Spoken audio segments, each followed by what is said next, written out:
O Liberdade de Opinião vai agora a Brasília. Nós vamos conversar com o jornalista Alexandre Garcia. Alexandre, bom dia, boa quarta-feira, hein? Bom dia, Colombo, obrigado. Vamos à nossa conversa de hoje. Vamos em frente, então, com o nosso primeiro assunto. O anúncio do novo programa social do governo, o Renda Cidadã, foi adiado. Havia uma expectativa de que os detalhes do texto fossem apresentados ainda hoje pelo relator Márcio Bittar, especialmente a fonte de financiamento, mas ainda não houve um acordo sobre o formato, sobre como ampliar o programa sem furar o teto de gastos, o que a equipe econômica e o presidente já disseram não vai acontecer. O presidente Bolsonaro tem conversado com aliados e dito que vai tomar uma decisão antes das eleições municipais. Ou tem conversado com aliados e diz que não vai tomar uma decisão antes das eleições municipais. Esse adiamento, Alexandre, é a melhor alternativa, ao invés de oferecer uma alternativa como aquela primeira, que falava em precatórios, que falava em dinheiro do Fundeb e foi muito mal aceita?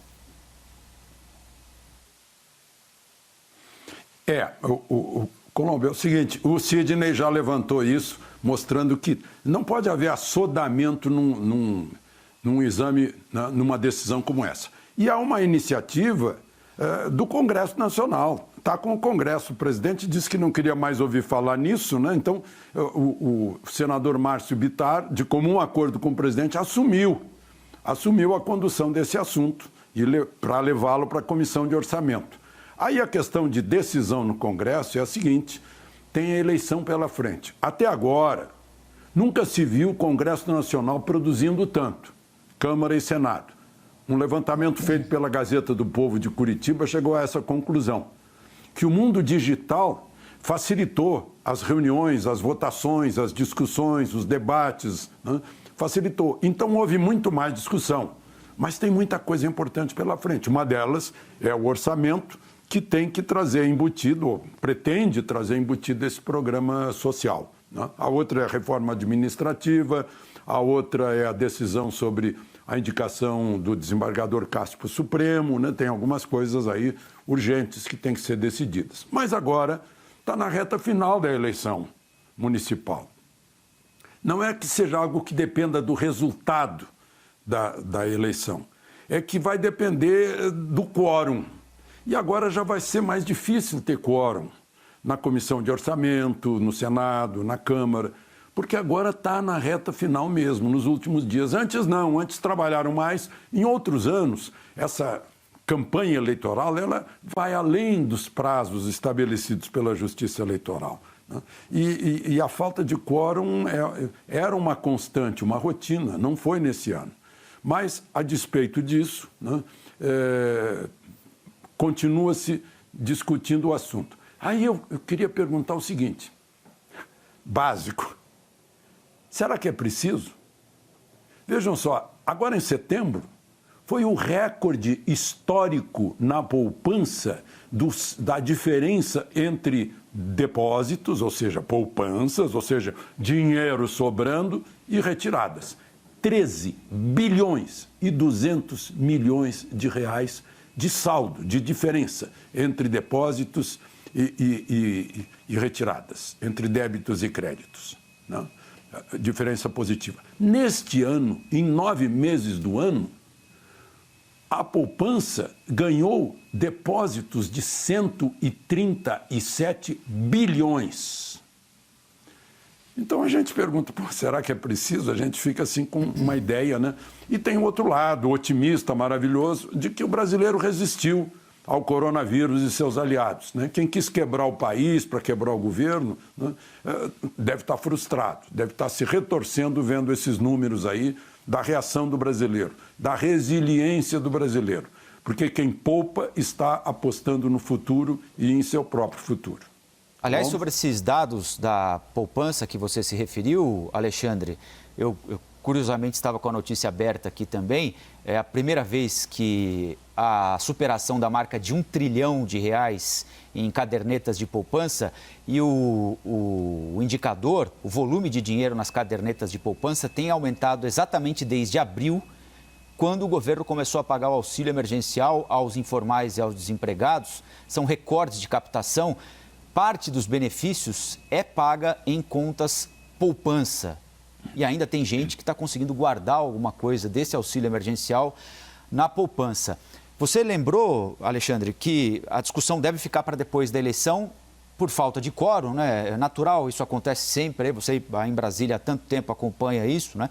Neste período aqui, os parlamentares se dedicam muito a irem aos seus estados, a campanhas eleitorais e tudo mais. Muitos são candidatos, outros apoiam candidatos.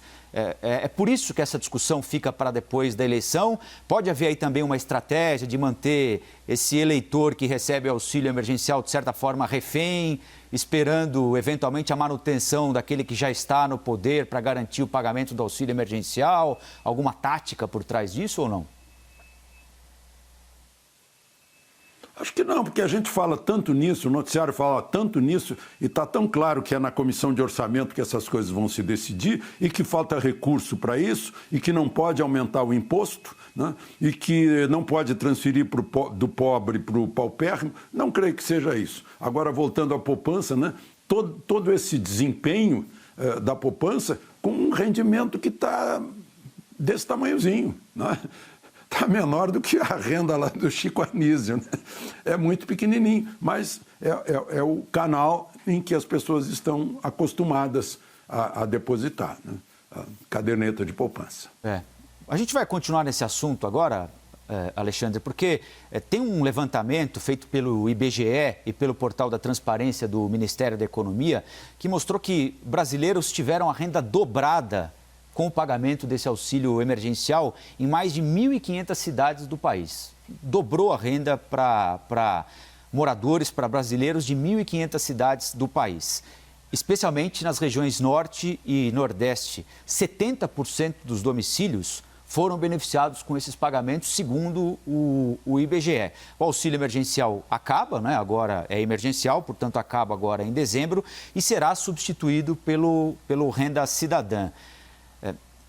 Você imagina que há um consenso agora na sociedade, Alexandre, pelo menos momentâneo, de que esses programas de transferência de renda são inevitáveis, pelo menos no médio prazo, até que a nossa sociedade se desenvolva mais do ponto de vista econômico, educacional e as pessoas tenham a possibilidade de manutenção da vida com dignidade pelo próprio trabalho, pela força do próprio trabalho? É uma das funções do Estado, né? Na área social fazer uma distribuição justa da renda. O Estado não cria riqueza, como eu tenho dito aqui quase todos os dias, mas ele pode distribuir essa riqueza. E se houver uma carência maior, no caso Norte e Nordeste, né? Sim. A região amazônica, por exemplo, tem menos da metade da população do Nordeste. E parece que é muita gente escondida na mata. Porque os que defendem a Amazônia não defendem o Amazônida, né? Considerando que não tem gente lá. Outro dia eu repeti o que me disse um amazônida, né? Ele me disse que o satélite vê o garimpo, vê o desmatamento e não vê o nosso sofrimento.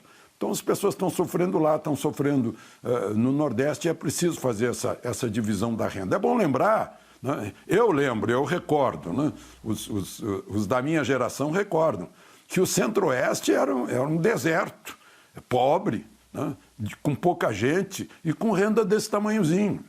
Na hora que a riqueza saiu do chão, na produção de alimentos, produção de proteínas, produção de fibras, produção de energia, meu Deus do céu, Goiás explodiu de riqueza, teve que criar, o Norte virou Tocantins, né? O Mato Grosso teve que ter um novo estado, o Mato Grosso do Sul, é uma pujança. Isso está acontecendo agora no sul do Pará, no oeste da Bahia, no sul do Piauí, no sul do Maranhão. Ceará está produzindo trigo em 75 dias, é a metade do tempo que leva nos estados do sul, com o dobro de produtividade. O Petrolina, aquela região Petrolina Juazeiro, é uma Califórnia brasileira, um Israel brasileiro. Então é possível sim, né? Água no Nordeste. Quer ver uma coisa? Eu anotei aqui que filosofia ou que premonição do Luiz Gonzaga, né? O rei do Baião. um pedacinho do Vozes da Seca. Ele diz assim: seu Dotous nordestino tem muita gratidão pelo auxílio do sulista nessa seca do sertão. Mas, doutor, uma esmola o homem que é são, ou lhe mata de vergonha, ou vicia o cidadão. Foi o que você falou para o Sidney sobre ensinar a pescar, né? E lá pelas tantas, mais adiante, ele diz, ainda o Luiz Gonzaga, quando um dia a chuva vir, que riqueza para a nação, nunca mais nós pensa em seca, vai dar tudo no sertão. Chegou a água, aí faz a diferença. Chegou a água, assim como chegou o trato da terra do centro-oeste, a correção do solo com calcário, do solo ácido, né? A água no Nordeste provoca milagres, né? Então, essas transformações é que são necessárias, né? Olhar mais assistência ao Amazônida, né? Que está lá sofrendo, né? Existe sim gente, né? Senhores ecologistas radicais, existe gente no mundo, né? Eu sei que o mundo ideal seria só com avatares, mas, enfim, existe gente, né? E a gente, nós, pode ser egoísmo nosso, nós somos o número 1 da natureza. Nós somos o principal da natureza, a gente não sobrevive, né? Então a gente tem que cuidar, sim, do norte e do nordeste nessa justiça da distribuição da renda. E isso é função do governo na sua área social. Aliás, né, está tão separado aí, programa social aqui, programa social ali, e eu fico lembrando dos tempos em que eu trabalhei na Argentina e que tinha lá um Ministério do Bem-Estar Social, né, que juntava previdência, juntava saúde, juntava os programas sociais. Bom, vamos falar de uma outra consequência da pandemia também, que foi a suspensão das aulas, as aulas online, pela internet. Em São Paulo, as aulas presenciais voltam hoje. Quase 80% das escolas particulares e só 10% das públicas retomaram as atividades extracurriculares, como aulas de reforço, por exemplo. É o que está autorizado até agora. A grade curricular normal, talvez só no mês que vem, em novembro, se acontecer. Então, para deixar claro, por enquanto, só aulas extracurriculares ou aulas de reforço. Os pais ainda muito divididos sobre mandar ou não os filhos para os colégios. O Conselho Nacional de Educação aprovou por unanimidade uma resolução que autoriza o ensino remoto até o fim do ano que vem, 2021. Isso para a educação básica e também para o ensino superior. Alexandre, nós sabemos o prejuízo tem sido enorme, não é, para os estudantes do ensino superior que tem intenção de entrar numa universidade, que tem intenção de fazer uma pós-graduação, para o pessoal do ensino básico, do ensino médio que queria prestar o Enem.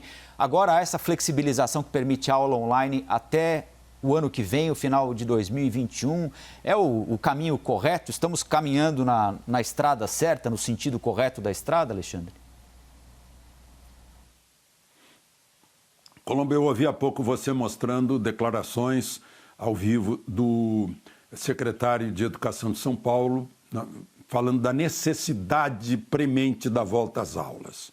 Agora, veja só, agora dia 4 deste mês de outubro, foi assinada nos Estados Unidos a declaração de Great Barrington por epidemiologistas, professores de Stanford, de Harvard e de Oxford, não é pouco, dirigindo-se, claro, aos Estados Unidos, que está numa situação da Covid mais ou menos parecida com a nossa, em termos relativos, em termos proporcionais, né, por milhão.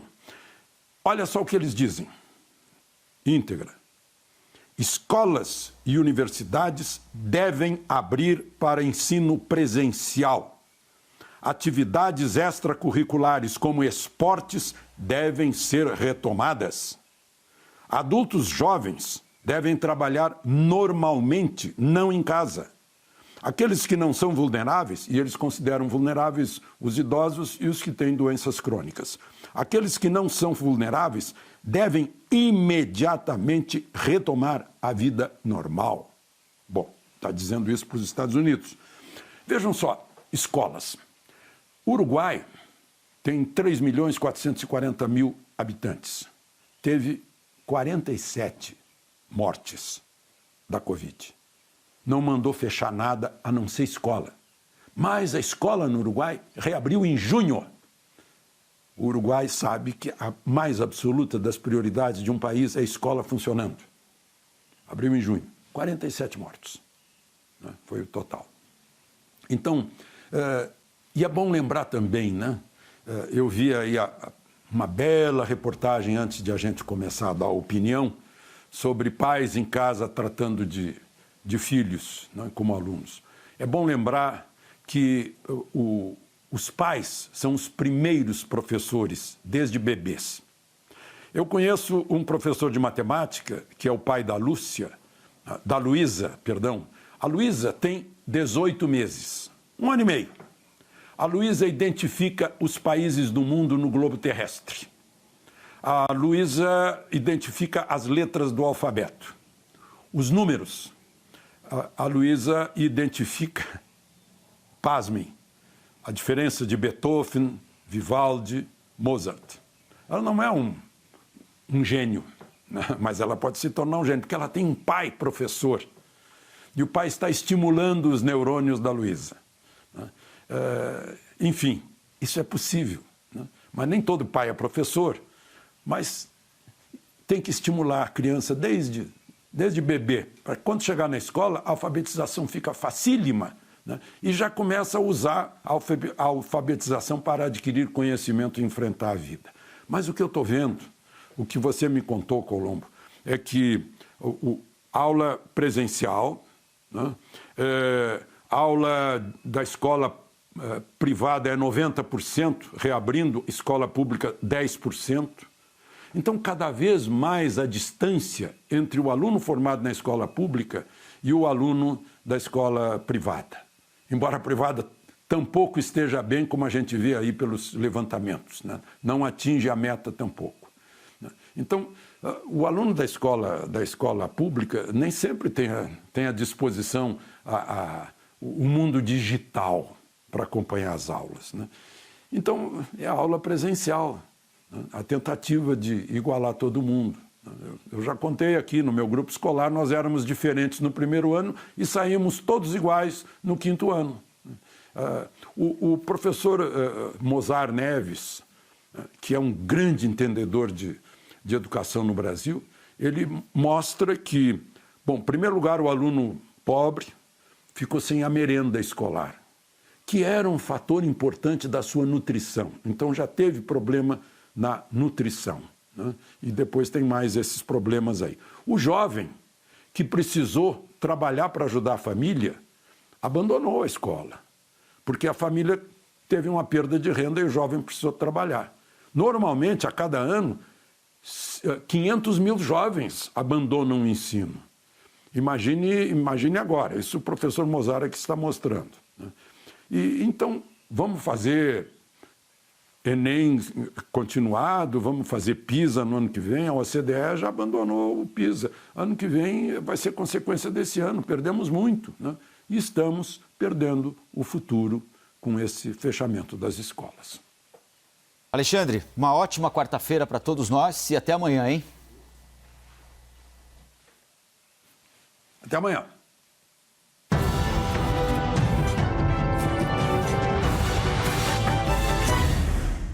As opiniões emitidas pelos comentaristas do quadro não refletem necessariamente a posição da CNN.